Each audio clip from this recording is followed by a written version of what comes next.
Bonjour à toutes et à tous, et bienvenue à ce webinaire consacré aux fondamentaux du numérique. Le numérique à maîtriser durant ces études supérieures, quel est-il et quels sont les contours justement?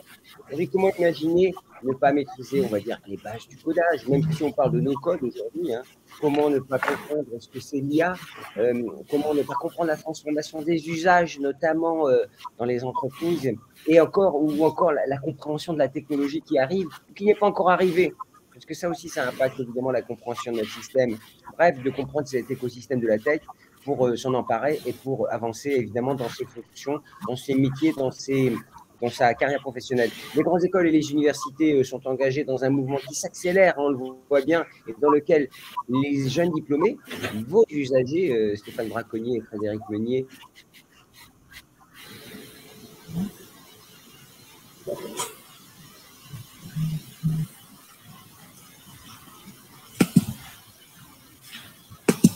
on ne vous entend plus, Gilbert. Gilbert, on ne vous entend plus.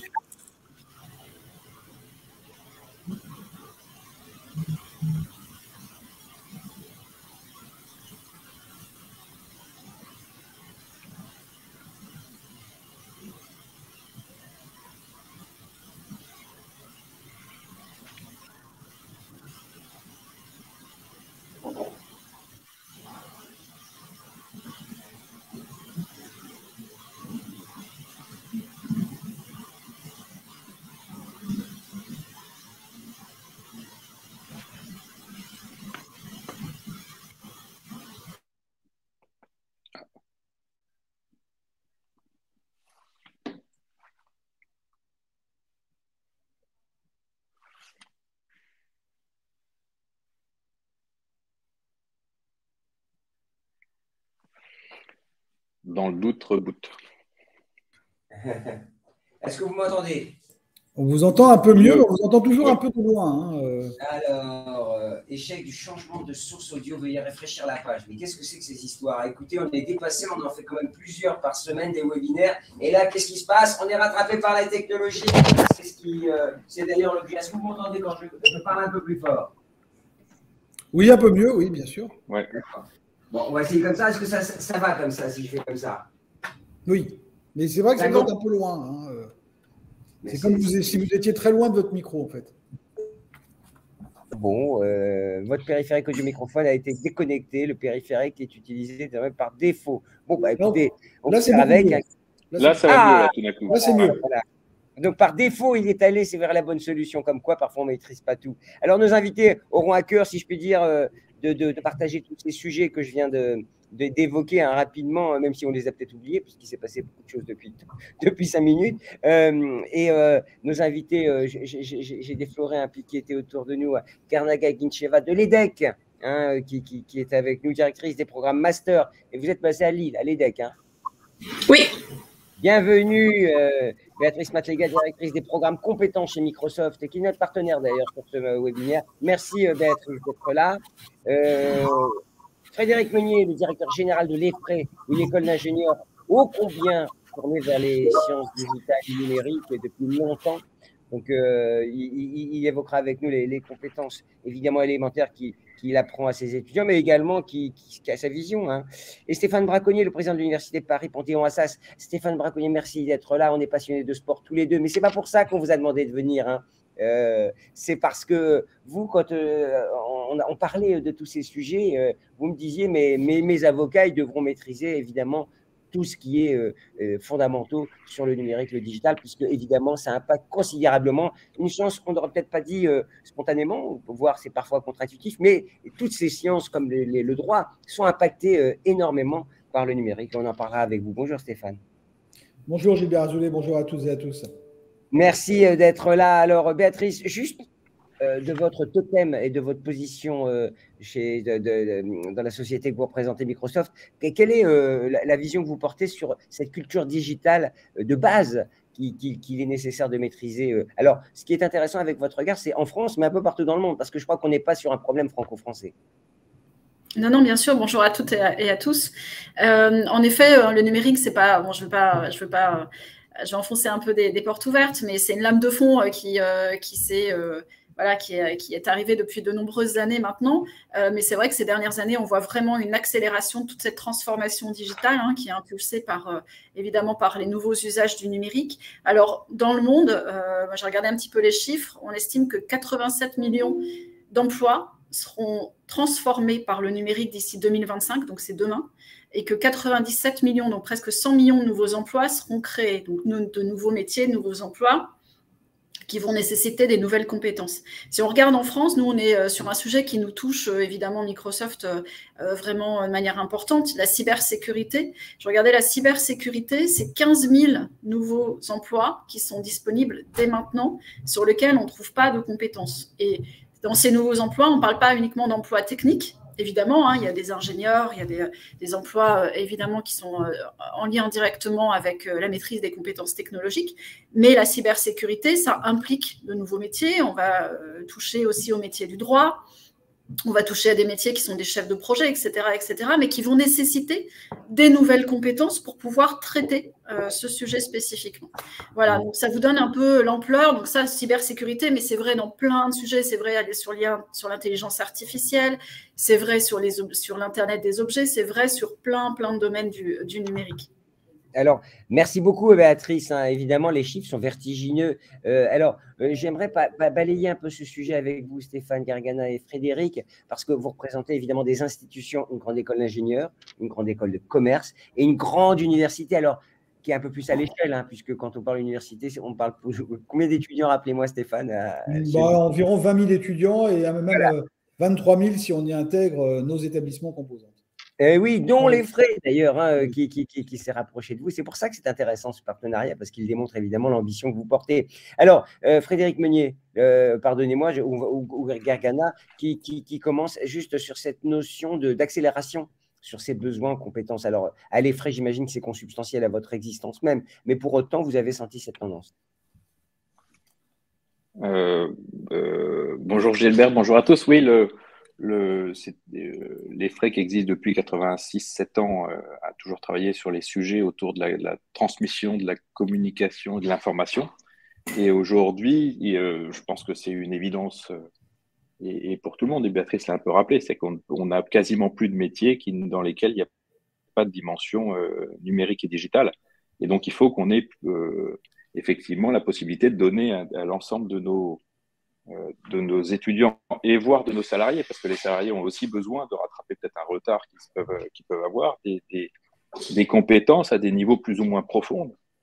Il est évident qu'on ne va pas apprendre la même chose à un scientifique ou à quelqu'un qui ne l'est pas, à quelqu'un qui va faire une école d'ingénieur, à quelqu'un qui va faire une école de management ou quelqu'un qui va faire du droit ou une autre thématique.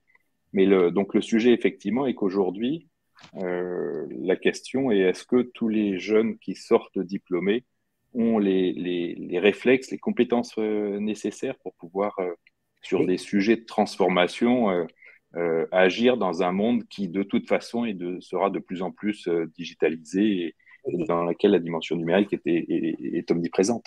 Et quelque chose, peut-être que, juste en 2 mots, quelqu'un me disait hier soir lors d'une autre conférence, peut-être c'était à la conférence des grandes écoles où on a abordé ce sujet-là, on expliquait qu'en fait, il ne faut même pas maîtriser la technologie, il faut comprendre de quoi on parle. C'est-à-dire, la transformation, c'est sur les usages et c'est bien plus loin que simplement la maîtrise de code ou de lignes de code. Ben, effectivement, c'est ce que disait Béatrice. On a besoin de tout. On a besoin de gens qui maîtrisent les techniques. On a besoin des gens qui maîtrisent les usages. Quand on parle de cybersécurité, effectivement, il y a toute la mise en œuvre et les règles réseau sécurité qui sont à respecter. Et ça, ce sont des techniciens et des gens qui ont une compétence technique et scientifique forte. Mais il y a aussi toute la gouvernance de la cybersécurité qui est extrêmement importante, parce qu'une grande partie des failles aussi passe par le fait que les utilisateurs eux-mêmes ne sont pas sensibilisés à des règles de base sur lesquelles il faut faire attention, ne serait-ce que ne pas cliquer sur n'importe quel email. C'est quelque chose qui nécessite pas d'avoir des compétences techniques, c'est plus de l'apprentissage et de la gouvernance sur le sujet. Donc, une vision en fait, c'est ça qui est important. Ouais. Gergana, même question pour vous, hein, évidemment, dans les écoles de commerce. Alors, je faisais un petit sondage parmi les patrons des licornes. Il y a beaucoup d'écoles de commerce. Finalement, on peut arriver à la tech même en ayant fait une école de commerce. C'est aussi, ça veut dire que les compétences nécessaires peuvent s'acquérir par là. Alors, il y a un bruit de fond, je ne sais pas où ça frotte. Est-ce que c'est pour moi? Je vais vous écouter, Anna. Oui, donc bonjour à tous et je rejoins tout à fait Frédéric. C'est vrai que notre cas à l'EDEC est un peu particulier parce que nous ne sommes pas une école d'ingénieurs et donc ce que j'ai l'habitude de dire à mes étudiants, les machines sont parfaites, c'est l'homme qui est imparfait et comme le soulignait Frédéric, nous on travaille sur une compréhension du numérique, maîtrise des outils tout en avec toute la modestie qu'il faut quand nos étudiants ne seront jamais des ingénieurs, mais surtout on travaille sur les usages et on essaye d'expliquer quelles sont les bonnes pratiques. On les forme par exemple sur l'éthique de l'intelligence artificielle, on les forme sur la cybersécurité et l'impact sur le business comme l'a souligné Frédéric. Dans une école de commerce, et j'imagine que c'est le cas dans les écoles d'ingénieurs à l'université, il y a aussi un autre volet qui est très important pour nous, c'est la formation des professeurs. Parce que même si les professeurs se bonifient avec l'âge quelque part, ils sont arrivés sur cette arène du numérique et ils ont besoin d'être accompagnés.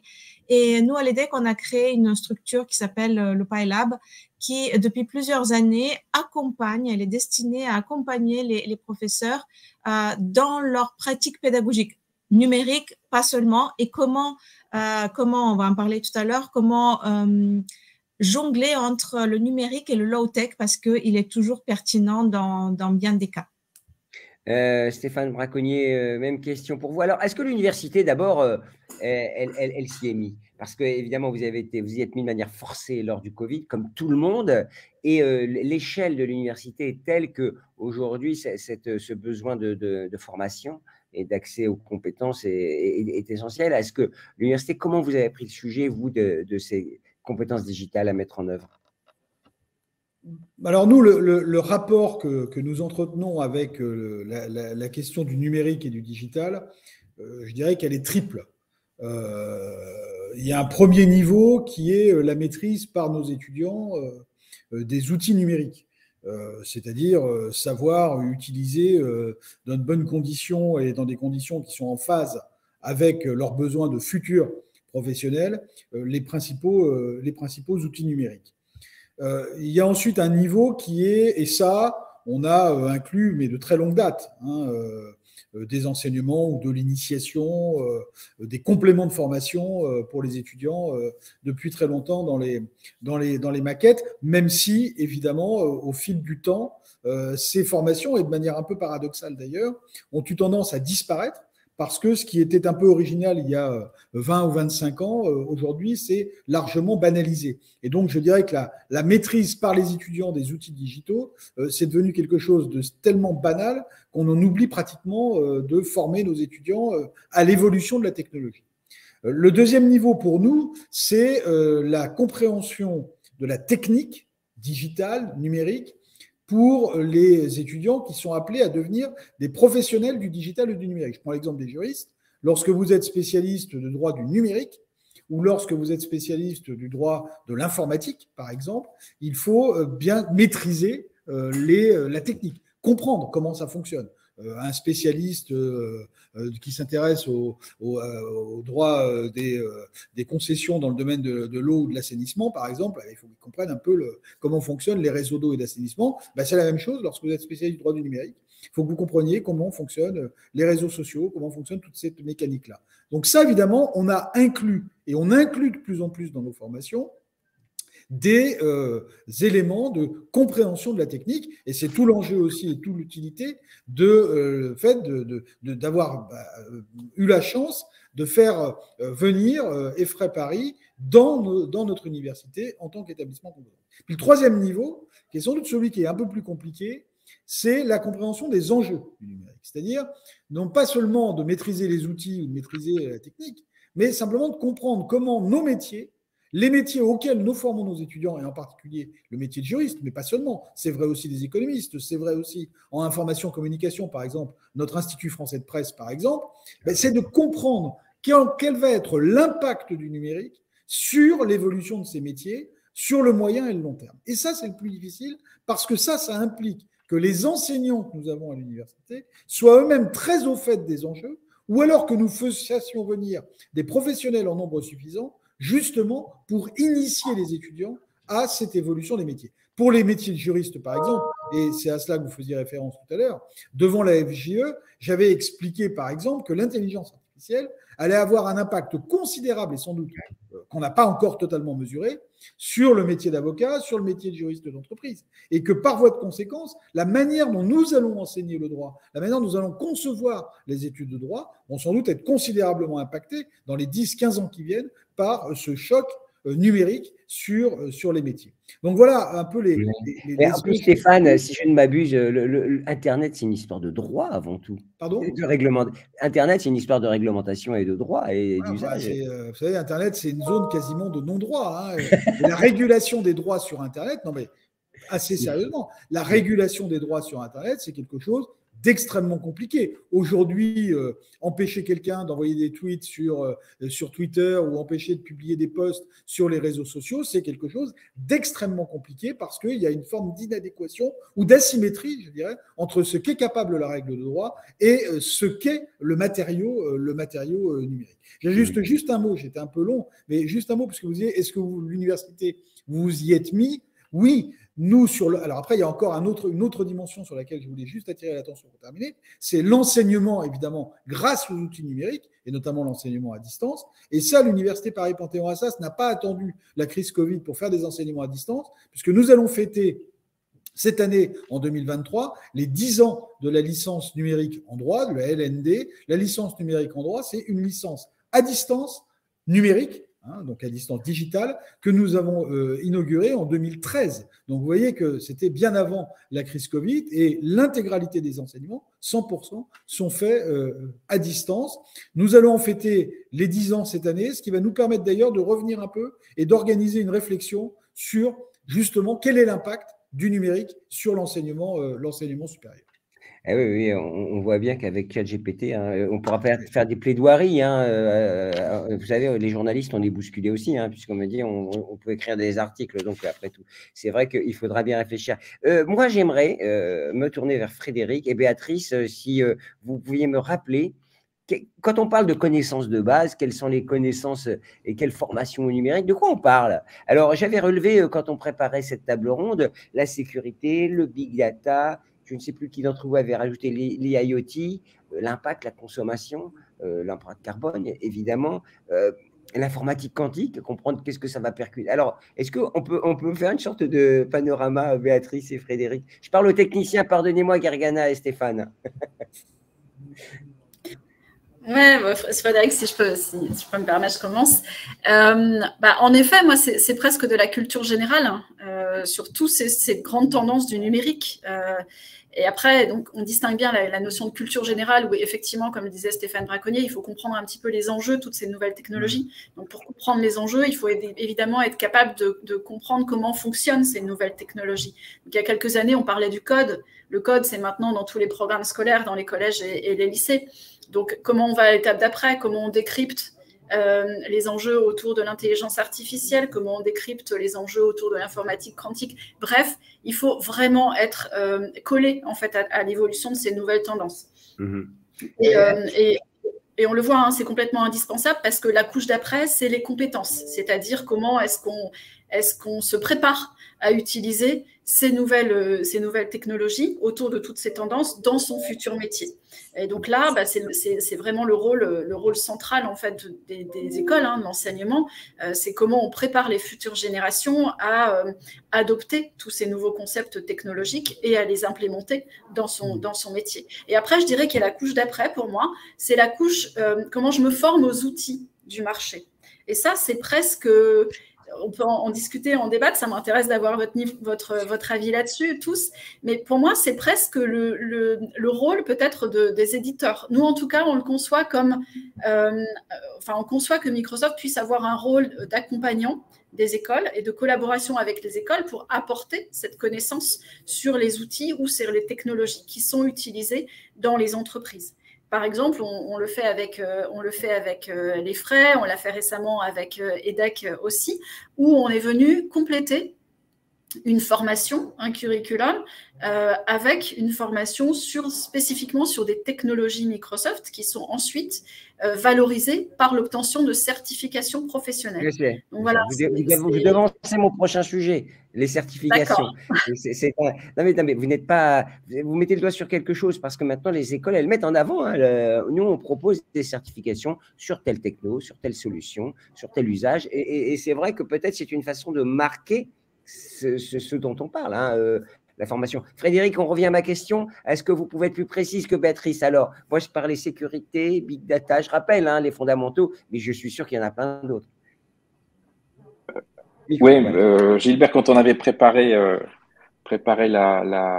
webinaire, on avait effectivement identifié plusieurs sujets sur lesquels il fallait que, en particulier nos ingénieurs qui ne peuvent pas creuser absolument tous les sujets de compétences dans tous les métiers du numérique, mais puissent avoir un vernis. Et je pense que ce vernis, d'ailleurs, il doit s'appliquer un peu à tout le monde. C'est qu'aujourd'hui, vous pouvez difficilement, en tout cas si vous sortez diplômé de l'EFRE, ne pas savoir avoir quelques bases en cybersécurité, pour autant que vous n'ayez pas fait la filière spécifique cybersécurité dans ces aspects qui soient réseau, gouvernance ou cloud. Et effectivement, il y avait la cybersécurité, il y avait le big data, et c'est un sujet aujourd'hui, effectivement, l'accroissement du nombre des données et le traitement derrière que ça peut donner avec ou non de l'intelligence artificielle augmentée, tout ce que vous voulez. Il y avait tout ce qui était Internet des objets, et il y a effectivement, je pense, quelque chose auquel il faut qu'on puisse être à un moment donné, mais c'est vrai pour nos écoles, et c'est vrai, je pense, pour les industriels. Il y a potentiellement une rupture forte de technologie qui pourrait arriver avec l'informatique quantique, et qui va bousculer absolument tout ce qui nous semble aujourd'hui possible de conserver en termes, justement, on rejoint sur la sécurité. Aujourd'hui, il faut un certain temps très très long pour pouvoir casser un code qui fait qu'à la limite il est inviolable. L'informatique quantique pourrait faire en sorte que pourrait faire exploser tout ça. Donc ça, c'est effectivement des dimensions socles un peu sur lesquelles il faut pouvoir sensibiliser l'ensemble de nos étudiants. Ensuite, pour rejoindre et rebondir sur ce que dit Béatrice, on a dans nos écoles, on travaille sur du temps long. Entre le moment où un étudiant rentre et le moment où il sort, il y a au minimum, disons 5 ans si on le prend post-bac. Ensuite, 5 ans, il faut préparer un cursus, donc on prend 6 ans. Et entre le moment où on réfléchit au cursus, il y a au moins une année de réflexion avec les entreprises, avec les enseignants-chercheurs sur les évolutions du cursus. Pour ajouter 1 an, ça fait 7 ans. En 7 ans, ce qui est vrai en année N, en année N plus 7, à la limite, techniquement, c'est presque plus valable. Donc, on a besoin d'avoir des professionnels, et Microsoft en est un, et il y en a un certain nombre derrière, qui soient capables de nous faire prendre un peu de recul en disant, nous, on est capable de connaître le temps court et de l'évolution des technologies qu'on voit ou qu'on pressent, parce qu'ils ont des services prospectifs qui sont très très forts, qu'ils ont des services R&D qui travaillent, ainsi de suite, c'est leur métier. Et de là, ils nous disent, écoutez, voilà les compétences qu'il faut que vous puissiez effectivement donner. Donc ça, c'est au travers des conseils de perfectionnement notamment. Et dans les compétences qu'il faut adresser, il y en a certaines sur lesquelles les entreprises peuvent nous accompagner parce qu'ils ont chez eux des professionnels, alors que ce soit sur des sujets data, sur des sujets sécurité, sur d'autres sujets. Et on est, nous, très, très, très friands de l'échange avec les entreprises, avec Microsoft et d'autres, sur ces sujets-là. Donc, on a créé des formations communes avec IBM. On en avait une qu'on a fait avec à 3 d'ailleurs, je crois que c'était avec OnePoint. Il y a Donc, il y a ça c'était sur la data. On avait fait vous parliez du confinement, on avait fait une année de M2 100% en ligne, en big data, effectivement. Allez, on va Et continuer. derrière, voilà. Frédéric, oui, on va passer la parole à Guernaga, si vous me permettez, parce qu'il y avait, on se faisait la remarque quand on préparait Guernaga, faire du e-business, c'est votre cœur de métier de faire du business, hein. Ben dans le e-business, il y a la partie e, c'est-à-dire électronique, techno. C'est-à-dire qu'avant même de penser à faire du business, si on n'a pas compris comment ça marche, ça ne marchera pas du tout. Donc, c'est ça aussi la vraie évolution. Oui, tout à fait. Et si je peux commencer par un exemple, par exemple, Yuka, c'est une de nos étudiantes avec deux amis ingénieurs qui a créé l'application Yuka. Et donc, c'est un e-business à impact, donc qui fait bouger les lignes même au niveau des grandes marques cosmétiques et alimentaires. Donc, ça montre que notre formation, quelque part, abouti. Et pour rejoindre un peu la discussion sur les compétences et comment on les prépare, comme le disait Frédéric, nous aussi, on est en lien vraiment très étroit avec les entreprises, Microsoft et puis d'autres entreprises, via toute une équipe qui gère ces relations ou la fondation EDEC. Et nous parlons de façon programme par programme avec un pool d'entreprises qui sont quelque part notre board consultatif pour déceler les compétences nécessaires sur le marché et former nos étudiants pour justement pallier à ce temps long, je suis tout à fait d'accord avec Frédéric, de l'éducation. Ouais. Stéphane, alors on va passer en revue si vous êtes OK. Alors, je ne sais pas si vous êtes un produit digital, mais en tout cas, vous êtes obligé parce que vous impulsez. Quelles sont un peu les notions de base? Et puis derrière, qu'est-ce qu'il y a en creux? Ça veut dire, est-ce que pour une université importante comme la vôtre, il faut des investissements complémentaires, une conduite du changement spécifique pour les profs, hein, vous l'avez dit vous-même. Et est-ce que la question est finie, les recruteurs, ils attendent un peu qu'il y ait une sorte de coche compétences digitales, y compris dans les sciences comme chez les avocats ou les juristes?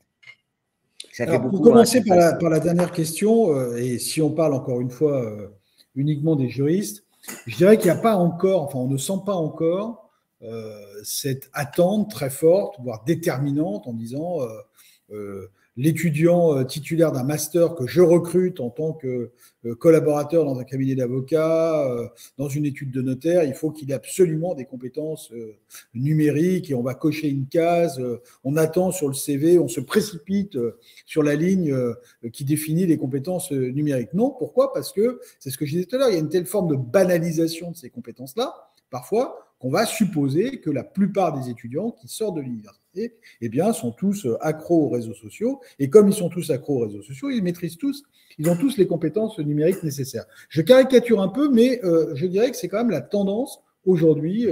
Ça va de soi, hein, c'est ce que vous dites. Réunion, ça va de soi un peu. Hein, et lorsqu'on discute avec le barreau de Paris, la chambre des notaires de Paris, on a cette tendance en disant voilà, on va être très attentif au fait que l'étudiant ait fait un séjour à l'étranger, maîtrise deux langues étrangères, ait une expérience, non seulement a été formé à l'université, mais le cas échéant, ait eu une expérience dans une école de management. Mais en revanche, les compétences numériques, si vous voulez, il n'y a pas une attente déterminante sur ces compétences numériques-là. En revanche, le produit rare qui sort de l'université juriste, c'est le juriste qui, comme je le disais tout à l'heure, lui, a une maîtrise plus approfondie d'un certain nombre de techniques numériques, digitales, qui, le cas échéant, aura passé une année à l'EFRAY ou 2 années à l'EFRAY. Celui-là, on va l'attendre parce qu'il est rare, c'est encore un produit rare, c'est-à-dire le juriste qui connaît bien le droit du numérique, mais qui en plus maîtrise bien la technique du numérique.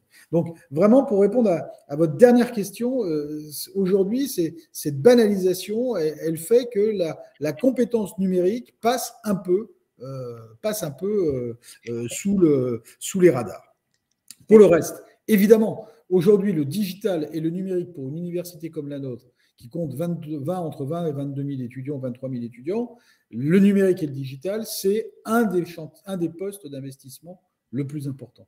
C'est-à-dire la remise à niveau de nos équipements, qui a été accélérée par la crise sanitaire, ça il faut bien le reconnaître.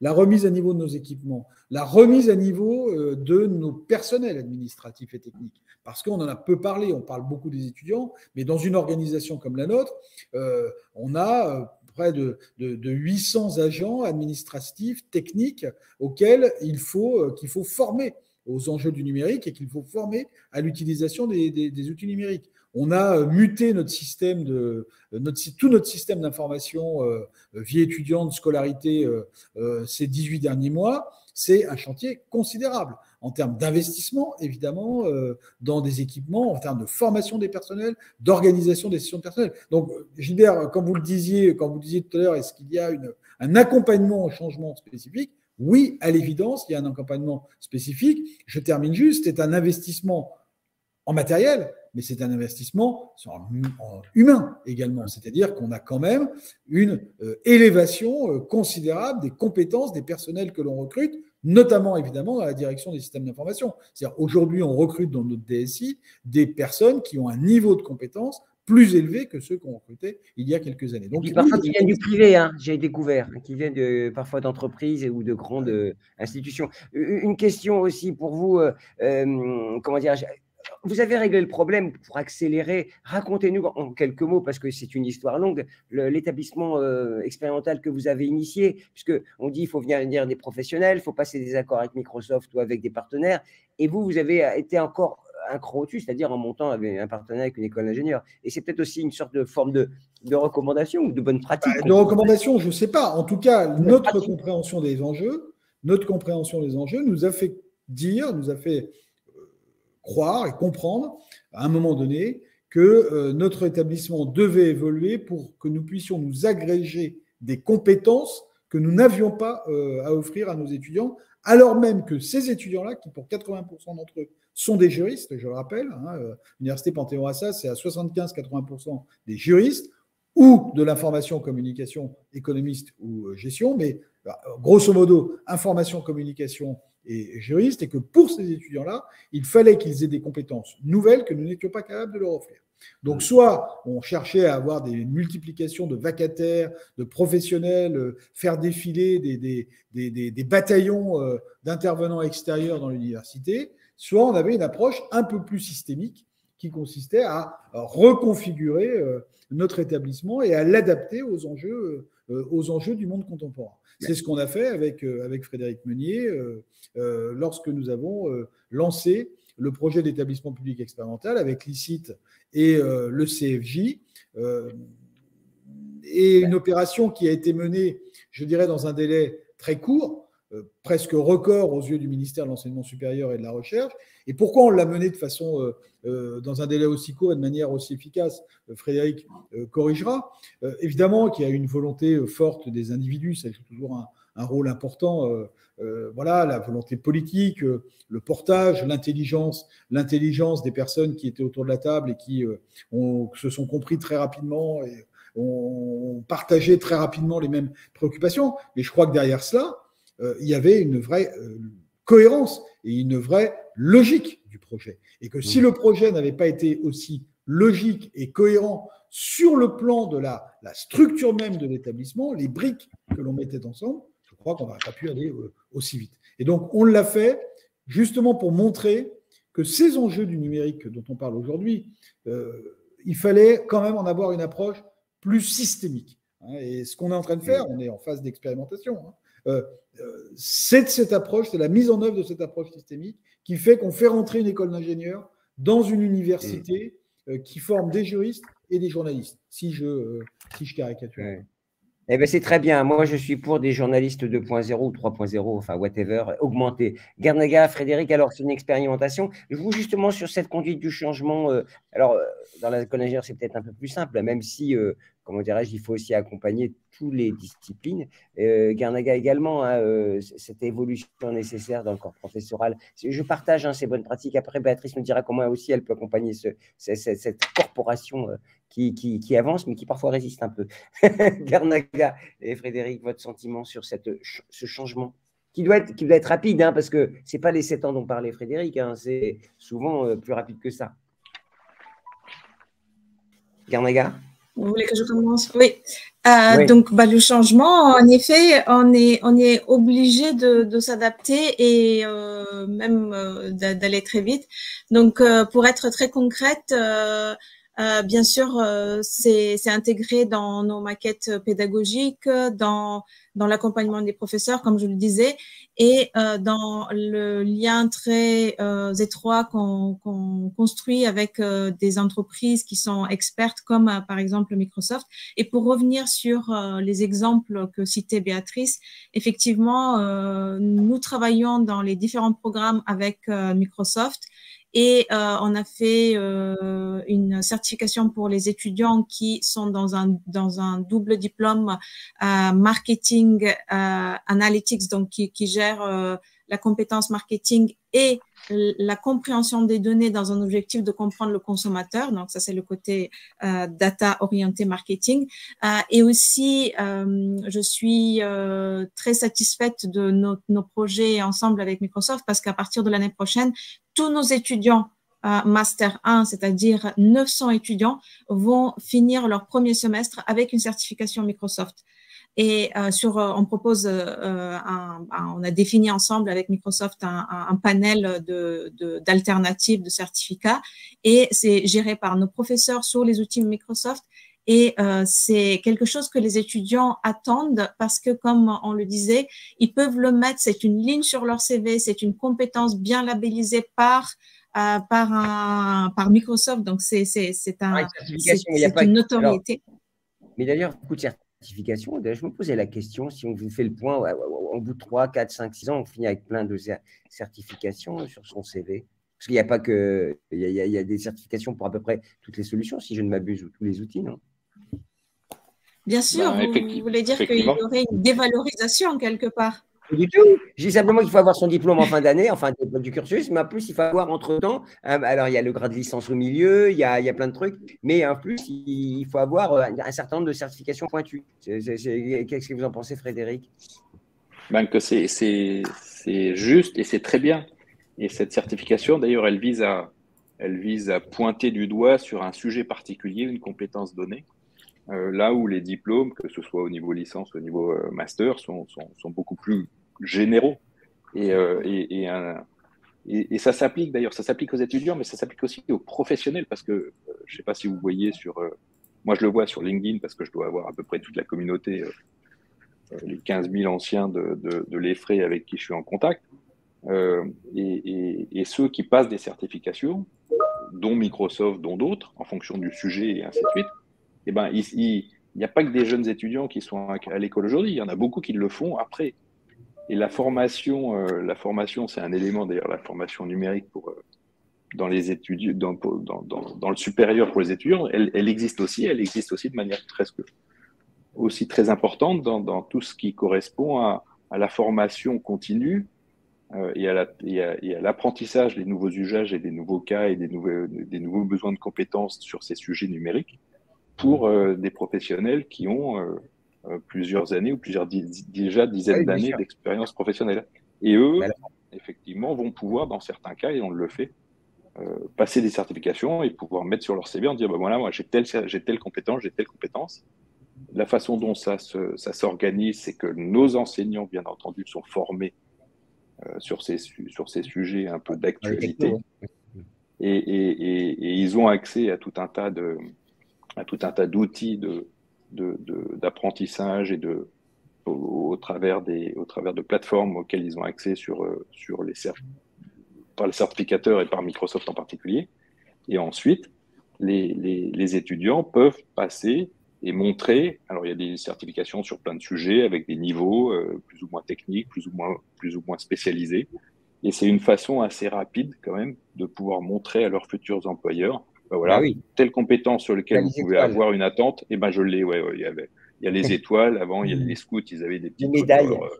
Voilà, Stéphane, juste une question. À l'université, ça passerait je passe la parole après à Béatrice, hein, vous répondrez à toutes ces remarques, Béatrice. Stéphane, à l'université, ça passerait de proposer des certifications?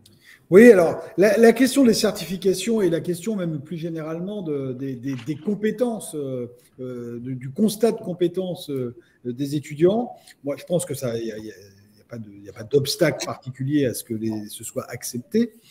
La vraie question, et ça c'est un vrai sujet aujourd'hui, hein, donc il est fréquemment question à France Université, hein, et on en a encore rediscuté la semaine dernière, c'est la tendance de l'État à imposer aux établissements d'enseignement supérieur qu'ils initient leurs étudiants, au-delà des matières qu'ils ont à suivre, évidemment, qu'ils initient leurs étudiants à toute une série de grands enjeux du monde contemporain. Alors, c'est évidemment l'initiation à l'égalité homme-femme, c'est plus récemment la transition écologique qui doit faire l'objet d'un temps tel nombre d'heures dans les cursus de licence.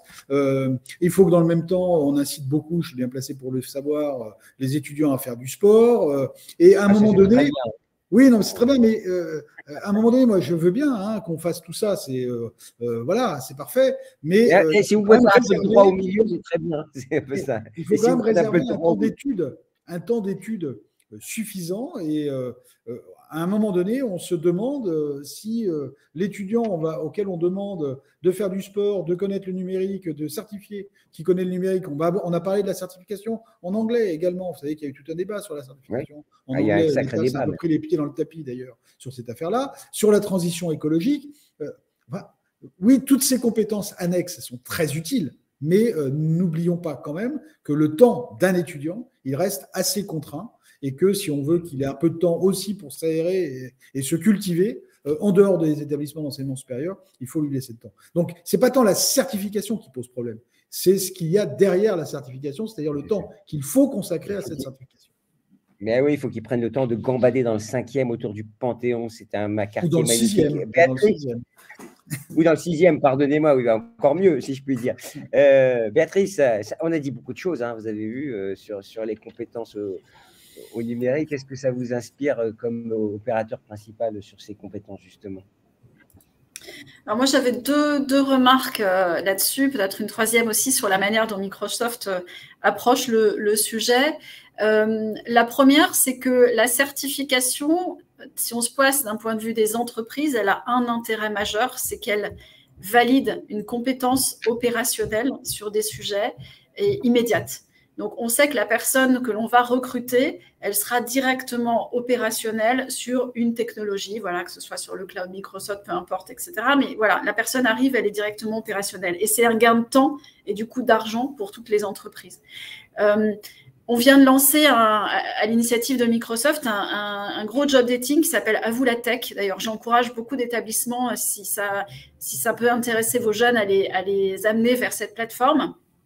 Ce sont plus de 1000 emplois, 1200 emplois qui sont proposés par un écosystème d'entreprises et de partenaires. Et en fait, le principe de ce job dating, À vous la tech, c'est de recruter par compétences. Donc, évidemment, le diplôme est important. Il ne s'agit pas de dire que le diplôme n'existe plus. Le diplôme est extrêmement important. Mais la notion de compétence, elle est très, très recherchée côté entreprise parce que ça fait gagner du temps, ça fait gagner de l'argent et que ça permet de créer de l'innovation très, très rapidement. La deuxième remarque que j'avais, c'est le numérique implique que l'on va se former tout au long de sa vie.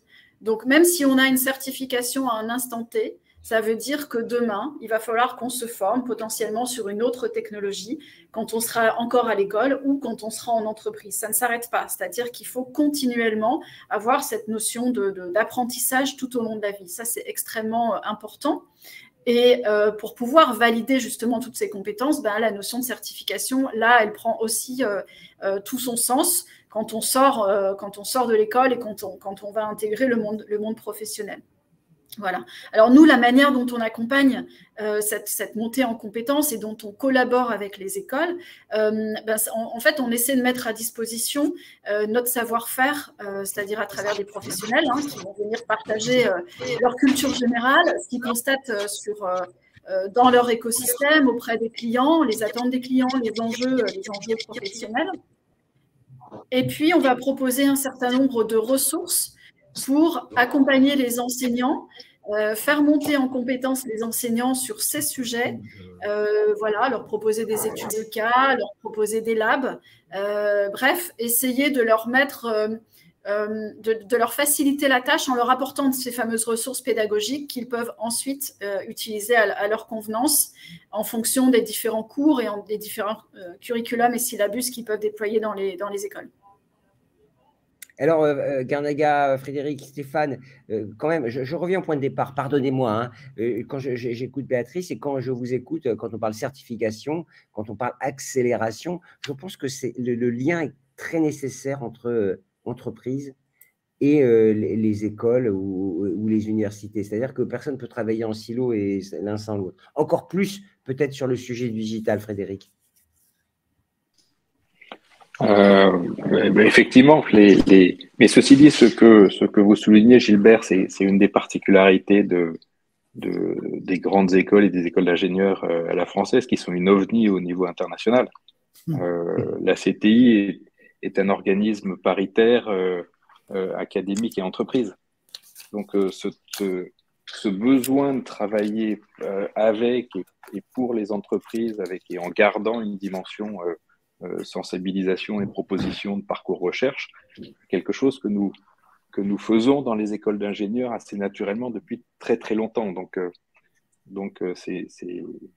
on est effectivement très proche. Je parlais tout à l'heure des conseils de perfectionnement, on a des comités de majeurs, on a des comités de programmes parce qu'on a des programmes ingénieurs, mais on a d'autres programmes qui ne le sont pas. Et on est toujours à chaque fois à se poser la question du besoin des entreprises. Et ensuite, on a juste à ajuster le besoin immédiat avec les compétences socles. Encore, c'est tout le sujet du temps long, du temps court. Donc, on doit donner un certain nombre de compétences socles. On doit apprendre, on doit donner l'envie d'apprendre. Est-ce que je vous ai perdu ? Voilà. Peut-être. Garnaga, même question pour vous. Cette accélération avec l'université, bon, vous allez me dire, nous, le Rodécole, on le fait déjà depuis longtemps, Gilbert. Je dirais que oui, l'accélération, je n'ai parlé déjà des liens avec les entreprises, mais je dirais qu'on ne travaille plus en silo non plus en termes de discipline parce que on recrute de plus en plus d'étudiants qui ont au départ une formation d'ingénieur. Et ça, c'est vraiment une cible pour l'EDEC et je pense pour d'autres écoles de commerce parce que si on veut développer des compétences transversales utiles pour l'entreprise, c'est indispensable, comme le disait Frédéric, d'avoir un socle et ensuite de rajouter un deuxième socle qui est le socle business. Donc, on a créé déjà aussi plusieurs doubles diplômes avec des écoles d'ingénieurs et les candidats pour des programmes spécifiques comme celui que j'ai cité, Marketing Analytics ou Data Analytics and Artificial Intelligence, ciblent en priorité des élèves qui viennent des écoles d'ingénieurs. Donc, pas seulement plus de silos non plus en académique et bien sûr, depuis des décennies, pas de silo non plus avec les entreprises et notre lien avec le... Ouais. Stéphane, est-ce que vos étudiants, ils vous poussent? Parce que c'est aussi la demande, l'injonction, elle est peut-être que pas simplement du marché, pas simplement de la technologie, elle est peut-être aussi des nouvelles générations. Oui, les étudiants poussent, je dirais que c'est pas tant la demande on n'a pas d'injonction particulière de la part des étudiants sur ces sujets-là. Je crois qu'on en aurait s'ils estimaient que les compétences qu'on leur donne dans ce secteur-là ne sont pas suffisantes. Et là, j'imagine que nous aurions des demandes particulières. En l'état actuel des choses, je pense que les étudiants considèrent que ce que nous leur offrons à l'université en termes de compétences numériques correspondent peu ou prou à ce qu'exigent, au degré d'exigence des milieux professionnels. C'est-à-dire qu'il y a une forme de proportionnalité entre ce qui est offert et ce que demandent les milieux professionnels. Même si, je le disais tout à l'heure, je suis très réaliste, la demande des milieux professionnels est en définitive assez modeste. Il n'y a pas une grosse exigence en termes de compétences numériques de la part des milieux professionnels qui recrutent nos étudiants. Maintenant, la vraie question qu'on doit se poser, et ça, c'est une question qui, en revanche, moi, m'occupe beaucoup, c'est de savoir si ce que nous offrons aujourd'hui, en termes de compréhension des enjeux numériques et des enjeux digitaux sur l'évolution des métiers, correspond bien à ce que sera le monde professionnel dans 5 ou 10 ans. C'est-à-dire notre projection à 5 ou 10 ans, et c'est là où il y a un enjeu très fort et sur lequel il y a une incertitude plus forte et sur laquelle, évidemment, les étudiants, sauf peut-être quelques-uns qui sont un peu plus projetés que d'autres, évidemment, ne nous envoie pas d'injonction particulière. Une dernière question avant de passer au… On a beaucoup de questions qui sont arrivées, donc je vous les transmettrai si vous êtes d'accord. Je vous dirai à qui elles sont, d'ailleurs elles sont destinées à tout le monde. Béatrice, un point sur l'empreinte carbone, l'impact, parce que évidemment, tout ça n'aurait pas d'intérêt, enfin, tout ça aurait de l'intérêt bien entendu, mais évidemment, c'est essentiel de faire tout cela et cette transformation en sachant où on va en matière de transformation et de transition écologique. L'empreinte carbone, oui, évidemment, important. À deux niveaux, il y a deux façons de le voir. C'est dans l'utilisation du numérique, comment est-ce qu'on utilise correctement le numérique pour réduire son empreinte carbone à travers, en paramétrant ses usages. Et puis le deuxième volet, c'est comment on utilise le numérique comme outil for good pour justement changer l'impact, trouver des solutions, aider les associations à avoir elles-mêmes plus d'impact. Voilà, donc il faut maîtriser le numérique dans ces deux dimensions-là. Voilà. Mais en tant que consommateur, en tant qu'usager, on peut effectivement déjà adopter des bonnes pratiques et ça, il faut le faire connaître, en effet. Donc, ça fait partie des choses aussi à faire découvrir aux enseignants et aux étudiants. Ouais, tout le monde est concerné. Le numérique for good, est-ce que ça vous intéresse que je vous passe les questions, nos visiteurs du jour? Frédéric Guérien, oui. Les étudiants utilisent beaucoup d'outils et des supports numériques, mais sont-ils accompagnés dans les techniques de recherche documentaire? Et oui, la sérendipité, être capable d'aller chercher l'information au moment où il le faut, à l'instant où il le faut, ça, c'est quand même presque plus important, c'est-à-dire finalement savoir utiliser tous ces outils. Messieurs, mesdames. La recherche documentaire, pour nous, en droit, c'est extrêmement important. Ah oui, j'imagine. Et les étudiants sont évidemment formés à cette recherche documentaire dès leur entrée en première année, puisque durant la semaine d'intégration, ils ont une formation spécifique à l'utilisation des bases de données juridiques. Et vous faites quoi par rapport à ChatGPT d'ailleurs? À Sciences Po, ils ont dit on peut se servir de ChatGPT, il faut juste l'écrire. Source ChatGPT. Oui, ben voilà, enfin, je vous avais répondu lorsque vous aviez eu la gentillesse de m'interviewer, Gilbert, sur le sujet.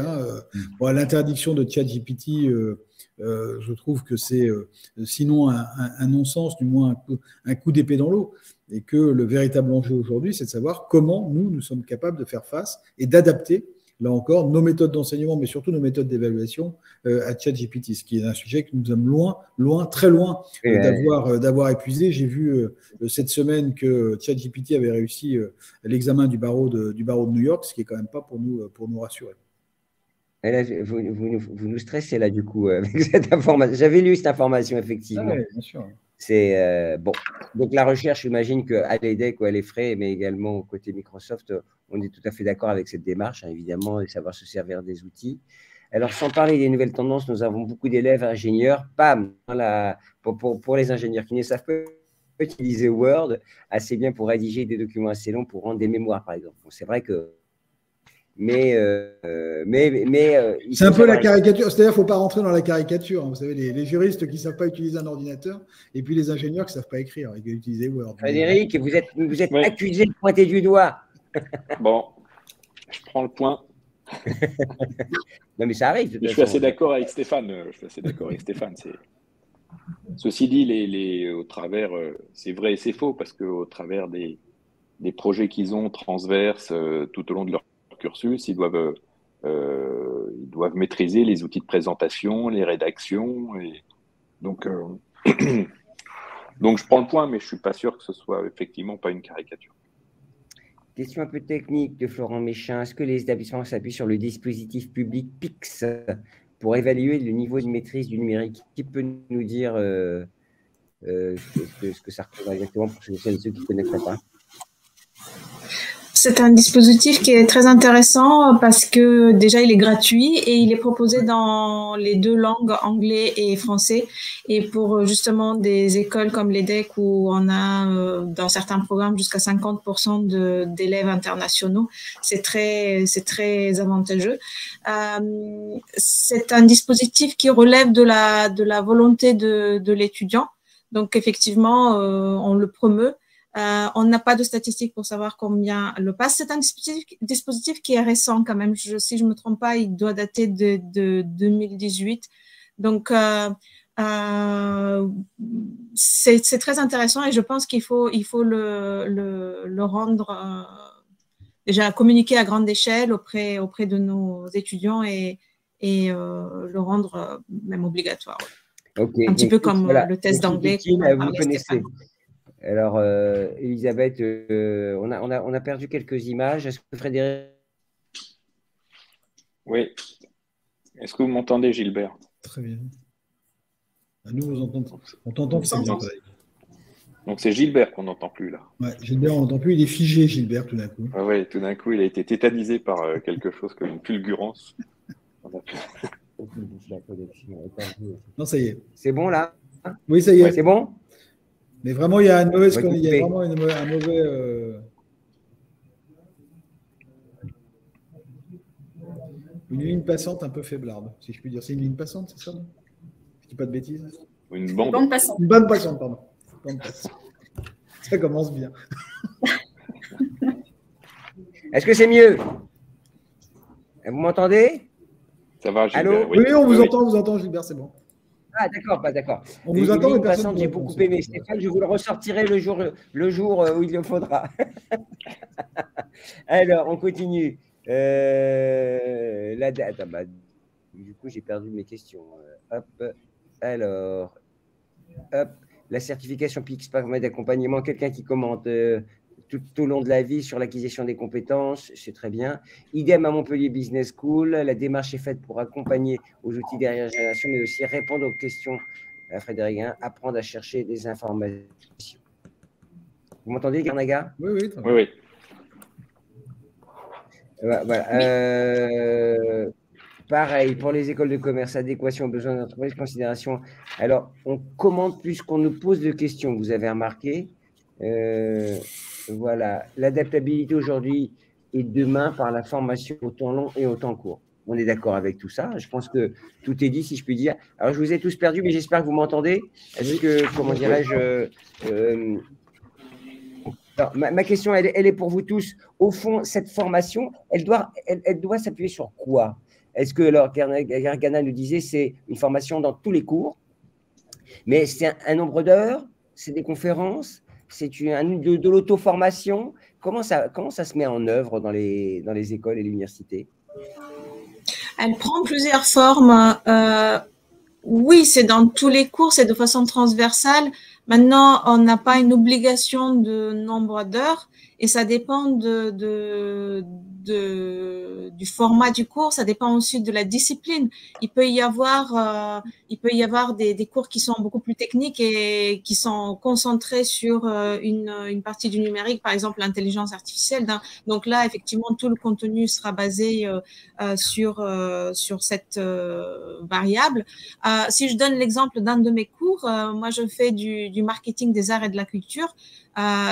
Bien sûr, sur un cours de 24 heures, 30 heures, j'ai plusieurs séances qui sont dédiées à comment faire une exposition au musée de façon durable, comment diminuer et maîtriser le déplacement des œuvres et comment inciter les visiteurs de se déplacer de façon durable, parce que c'est là l'empreinte carbone qui est la plus importante. Mais si on veut réduire le déplacement des œuvres, remplacer par des œuvres digitalisées, comment calculer l'impact de l'œuvre numérique. Donc, ça fait partie de nos cours. Et d'un point de vue du format, ça peut être self-paced, auto-rythmé, je crois qu'on dit en français, comme c'est le cas par exemple des certificats de Microsoft qui sont sur une plateforme qui est très user-friendly, donc on peut se l'approprier facilement et avec une surveillance pédagogique des enseignants, ça se passe très bien. Ou ça peut être dans des salles informatiques où on utilise des ordinateurs sur lesquels on montre on a même fait un exemple, on a envoyé un message un peu de phishing aux étudiants qui a été envoyé par les professeurs pour voir s'ils cliquent sur le lien corrompu. Et on a fait un test et on a débriefé ensuite. Donc, toutes formes sont possibles pour sensibiliser. On a perdu Gilbert, donc peut-être que je vais passer la parole à Frédéric sur cette même question. Et décidément, alors, on est passé en filaire, donc je vous rassure, tout marche maintenant. Mais alors, c'est incroyable, c'est ça la magie ou la faiblesse peut-être de la technologie. On fait beaucoup de webinaires, beaucoup de réunions, et puis évidemment le jour J. Alors, même question pour Frédéric et Stéphane, comment vous avez mis en œuvre, et puis Béatrice nous dira comment elle voit ces choses aussi, parce que évidemment, tout ça passe par de la formation ou de l'échange en face à face.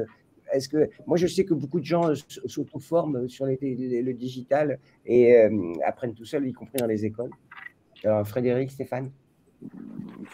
Si tu veux, Stéphane, ouais, effectivement, tout dépend s'il s'agit d'une connaissance importante qui fait partie du programme, et auquel cas, on va passer pas mal de temps au travers de cours, de projets, d'études de cas sur des sujets particuliers, ou s'il s'agit uniquement d'une sensibilisation. Et là, si on parle de sensibilisation, toutes les formes sont autorisées, avec ce que mentionnait tout à l'heure Stéphane Braconnier tout à fait justement, c'est que on a énormément de sujets sur lesquels il faut qu'on alerte nos étudiants, que ce soit sur des sujets éthiques, des sujets technologiques, des sujets comportementaux, vivre ensemble, et ainsi de suite.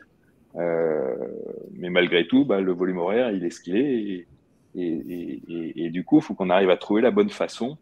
Donc, pour répondre à votre question, Gilbert, c'est quand c'est de la compétence liée au cursus, là, c'est classique avec tous les modes d'enseignement et toutes les façons de faire qu'on trouve aujourd'hui dans nos écoles. Et quand il s'agit de la sensibilisation, ça peut prendre des formes très diverses. Et c'est le sujet d'ailleurs, dans nos écoles, de trouver comment est-ce qu'on arrive à faire en sorte que nos étudiants soient sensibilisés, qu'ils réfléchissent à l'empreinte carbone, et ainsi de suite. Donc voilà, ça dépend un peu de… À l'université, alors vous me disiez, on a du mal à caser tous les cours, Stéphane. Est-ce que vous y arrivez quand même? Oui, on casse tous les cours, mais d'un autre côté, l'initiation aux outils numériques reste encore, je le répète, sans doute moins importante qu'elle n'a pu l'être à une certaine époque, au moment où on commençait à vouloir vraiment initier les étudiants ou former des étudiants à l'utilisation de ces outils. S'il s'agit aujourd'hui simplement de parler de la formation aux outils numériques, je dirais qu'elle est moins présente à l'université qu'elle l'était il y a 20 ou 25 ans. Maintenant, ce qui est beaucoup plus important pour moi aujourd'hui, et je le répète encore une fois, c'est la formation aux enjeux du numérique dans la société, dans notre monde contemporain. Et c'est ça qui est beaucoup plus important. Malgré tout, et je l'ai dit aussi, au risque de me répéter, on a un volume horaire qui est quand même contraint, dans lequel on ne peut pas faire rentrer toutes ces compétences-là et toutes ces formations-là. Ouais, on le voit bien, c'est compliqué. C'est compliqué, Béatrice, en fait. Si on veut tout mettre au chausse-pied de toutes ces formations, alors vous, évidemment, vous êtes engagé complètement dans la transformation digitale de par c'est votre situation. Mais pour autant, il faut accompagner. Il faut que tout le monde suive un peu le même rythme. Et c'est ça, en fait, la grande difficulté. C'est ça, il faut accompagner. Les ressources sont très nombreuses. Rien que chez Microsoft, on a une plateforme qui s'appelle Microsoft Learn. On va trouver des milliers d'heures de cours qui est accessible pour les étudiants. Ils peuvent y aller quand ils veulent, compléter leur formation, compléter leurs cours, etc. Mais je pense qu'il ne faut pas perdre de vue la finalité, qui est finalement de trouver un emploi demain, ou de réaliser son projet professionnel quand on est étudiant, vers quoi on se projette. Qu'est-ce qu'on a envie de faire, en fait, quand on va accéder au marché de l'emploi? Et c'est ça qui doit finalement guider les compétences et du coup guider aussi la manière dont on va acquérir ces compétences. Donc, perdons pas de vue la finalité. Réfléchissons à ces nouveaux métiers, réfléchissons à ces enjeux, justement, de demain. Par quoi…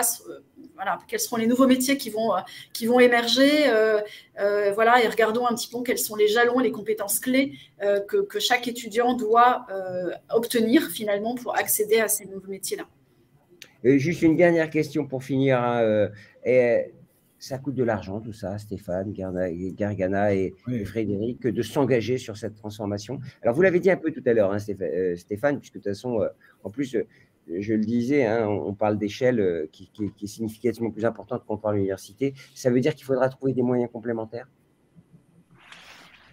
Oui, bien sûr qu'il faudra trouver des moyens complémentaires. C'est tout l'enjeu des fondations partenariales, notamment, de pouvoir aussi attirer des investisseurs privés et des entreprises privées dans nos fondations partenariales pour pouvoir financer cette transition digitale et numérique des établissements d'enseignement supérieur, qui est un enjeu considérable. Juste une question un peu de tuyauterie.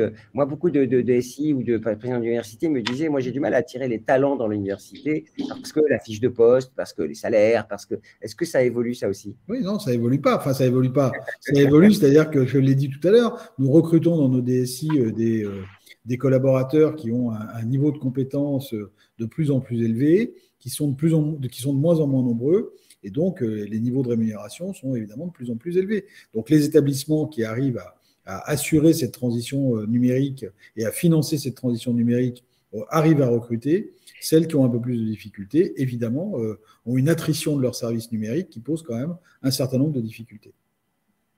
Je sais que Stéphane, vous m'aviez dit, je viens, mais j'ai un temps compté. Exactement, c'est ce que j'allais vous dire. Merci, c'est pour ça que je vous ai donné le mot de la fin. Je sais, si vous devez partir, vous avez le bon de sortie, si je puis dire. Et merci beaucoup, Stéphane, d'avoir accepté. Merci beaucoup. Gergana, même question pour vous. Est-ce que la ligne investissements digitaux, du coup, représente beaucoup, puisqu'il faut accompagner cette transformation?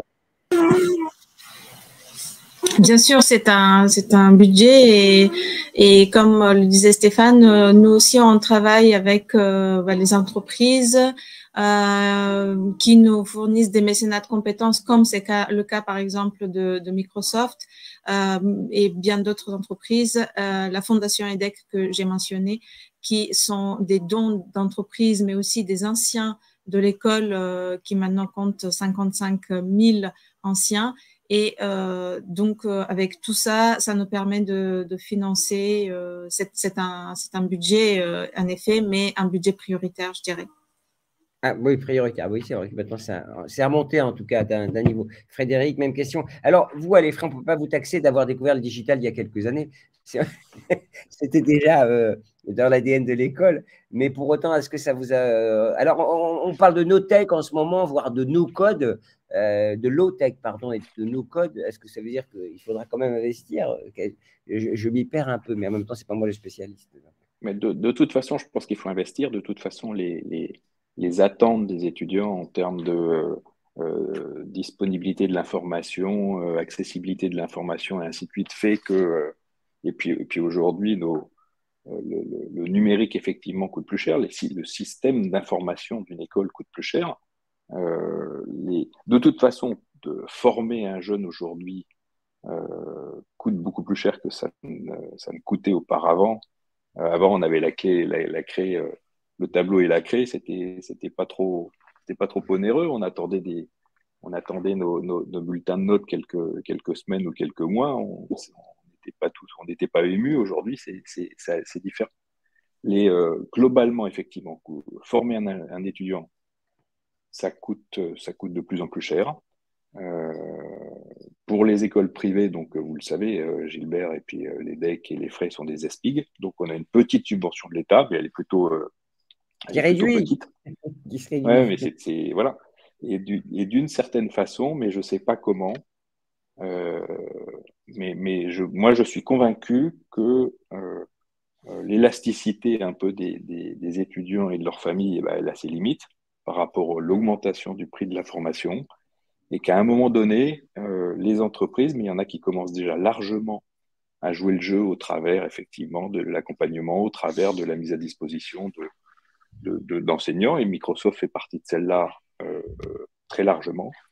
Je suis convaincu que c'est les entreprises qui vont trouver dans nos écoles leurs talents de demain, qui vont nous aider à avoir des moyens pour mieux les former. Donc ça prend la forme… côté Microsoft, ça prend une forme certaine avec, je le disais tout à l'heure, des accès gratuits pour les étudiants, pour les enseignants, des certifications à des prix réduits pour nos étudiants, des participations à des masterclass, à des cours qui sont donnés, ainsi de suite. Il y en a, d'une façon ou d'une autre, effectivement, bien former un jeune, c'est quelque chose qui coûte de plus en plus cher. Et les entreprises, de plus en plus, dans une forme qui n'est pas arrêtée, mais d'une façon ou d'une autre, vont participer à aider ceux qui forment leurs talents de demain. Ensuite, il y a tout l'aspect, on n'en a pas beaucoup parlé, de formation continue, formation tout au long de la vie, qui est aussi assez important, surtout sur les sujets du numérique. Béatrice, tout le monde appelle une contribution plus importante des entreprises. En fait, on a l'impression que ça passera aussi par cette association et cette proximité. Ah bah, complètement. Nous, côté Microsoft, on investit beaucoup pour accompagner les écoles. On a des outils qui sont gratuits, on a des contenus de formation qu'on met aussi à disposition gratuitement, etc., etc. Donc pour nous, l'enjeu il est majeur, hein, puisque, comme je le disais, les compétences sont très recherchées sur ces métiers du numérique. On n'arrive pas à trouver assez de personnes formées sur toutes ces nouvelles technologies. Et donc ça, c'est un frein à l'innovation. Et donc, c'est des talents qui sont recherchés par nos clients, par nos partenaires pour continuer à se développer, pour qu'eux-mêmes puissent continuer à investir et à innover.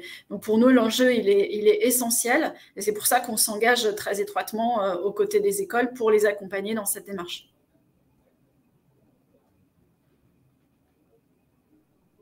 Et je crois qu'on a perdu Gilbert de nouveau. Voilà.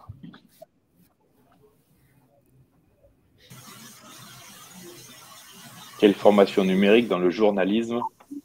C'est ça. Je n'avais pas osé faire la blague, mais merci de l'avoir fait.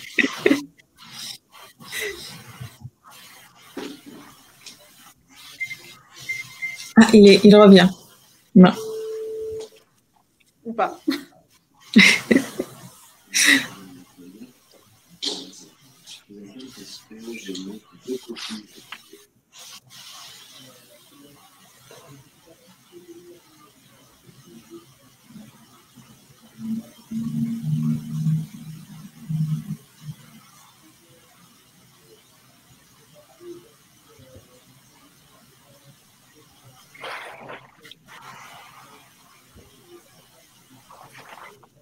Moi, je ne sais pas s'il a considéré que le temps était écoulé, qu'il est...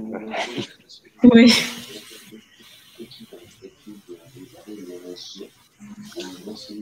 Je pense que notre audience s'est déconnectée aussi.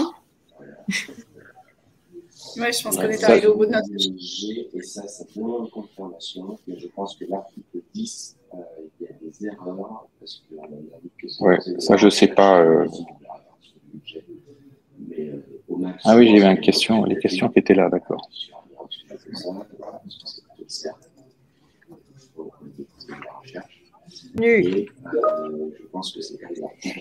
que vous m'entendez? Oui. Je suis confus, hein. Mais alors, c'est du jamais vu, en plein centre de Paris, la bande passante s'est perdue, je ne sais où, la ligne passante, comme dirait Stéphane Braconnier. Merci à tous.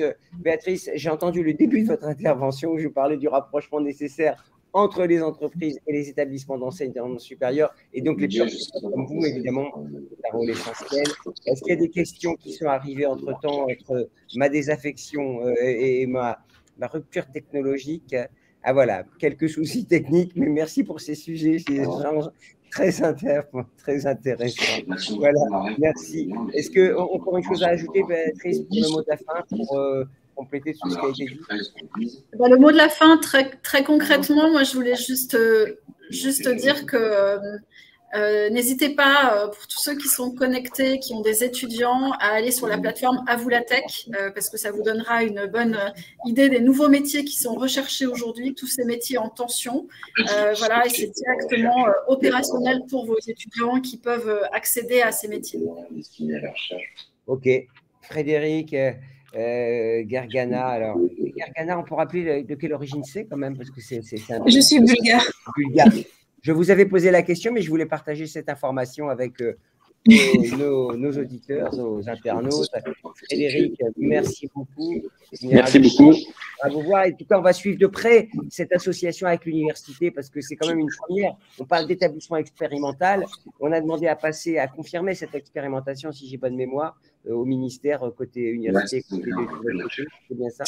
Ce qui avait été, on en avait parlé, on avait fait un point presse en début d'année. Effectivement, l'objectif de Stéphane Braconnier est de demander la sortie de l'expérimentation début 2024 pour que ce soit effectif au 1er janvier 2025. Mais pour caler ça avec sa date d'audit institutionnel HCERS. Tout ça fait sens, évidemment, mais vous le disiez, on parle toujours de temps long. Merci Béatrice, c'est toujours passionnant d'échanger avec vous. Merci Gargada, merci Frédéric. On remercie par ricochet Stéphane Braconnier, le président de l'Université Paris-Panthéon-Assas, qui nous avait rejoint. À très bientôt, le replay sera disponible sans les interruptions, parce qu'on va quick monter. Et il y aura un résumé de tout ça sur notre site Campus Matin. Merci, ni l'excuse pour les problèmes. Et c'est aussi peut-être, Béatrice, les problématiques à gérer, hein, ces ruptures de bande passante parfois qu'il faudra gérer et la résilience d'un système, comment faire, hein, c'est aussi une question que je vous soumets, qu'on adressera peut-être une autre fois. Merci beaucoup, à bientôt. Merci, au revoir. Merci, au revoir.